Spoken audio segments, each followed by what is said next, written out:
Good evening. Yes, I am people. Alright, I'm done scaring you. Sorry. It's a different beginning. Deal with it.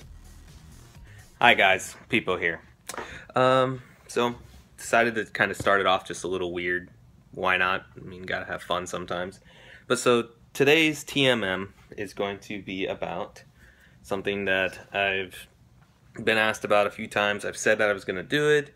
I've done a few picture tutorials here and there. I've very simple tutorials on how to do it, and I feel that during the bastions of time since I've done those tutorials, people have kind of overlooked them or just completely forgot about them. So this tutorial is going to be about saddles.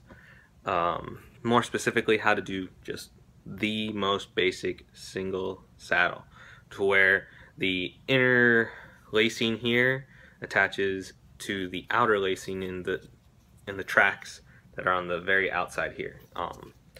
Just kind of using this as an example because the one that I'm actually doing the picture part of the tutorial for is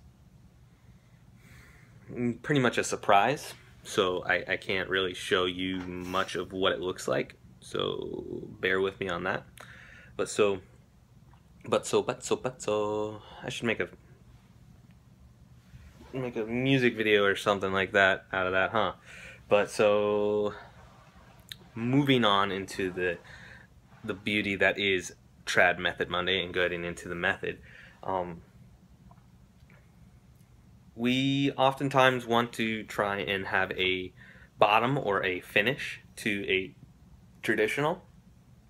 Most of the time when you get into a classic like this one, in this new unreleased Under Armour command head, you most of the time have the strings coming out of a hole in the plastic or the leathers, and sometimes that looks good to people, sometimes it doesn't, so on and so forth.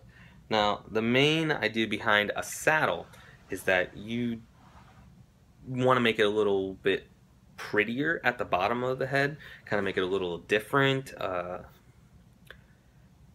More or less, a saddle is actually built for having a little bit of extra string at the bottom in case anything goes wrong with the pocket. So like if you have to feed through more or you have to feed back some more into it. So like say your center track isn't going too well for whatever reason, you undo the saddle and feed back through some, and then your center track ends up being the way you want it, or your outer center tracks have the same problem, so on and so forth.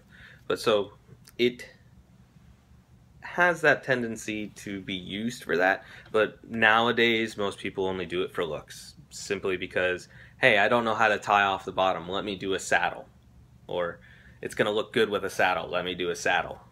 I mean, other than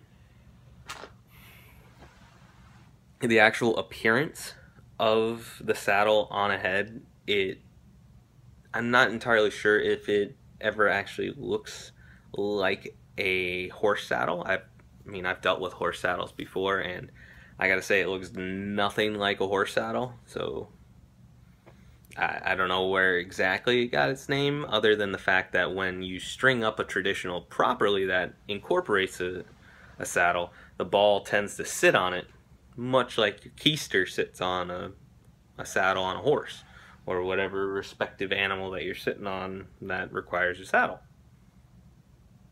So yeah. So saddles can actually be incorporated into a pocket more than just actually put at the bottom of a pocket. I've seen many people use it for what's called the Cobra pocket, where the entire length of the head is literally a saddle. Very tedious, very cumbersome, very heavy style of stringing that you can do with a pocket.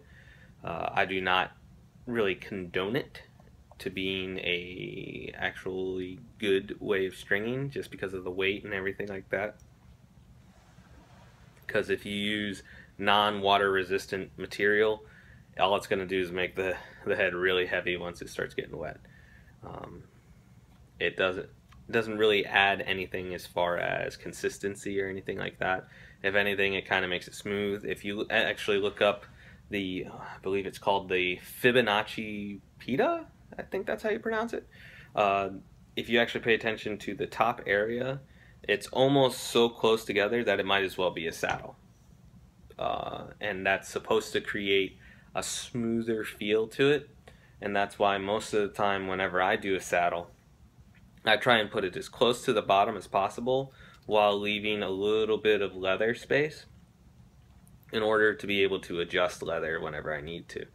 But you don't want, in my personal experience, you don't want a saddle to be actually incorporated into any part of the pocket that actually comes into constant contact of the ball.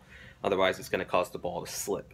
It's not going to add any hold, nothing. And if anything, it's going to create a much more smooth feel, if you will. So that's why I only keep them to a very short minimum when I put them at the bottom of the head. So there's a lot of things that you can do with a saddle, but I'm going to shut up now and I'm going to let you guys learn how to do it, and hopefully you guys are able to incorporate this method into something awesome. So I'll catch you guys later, and good luck.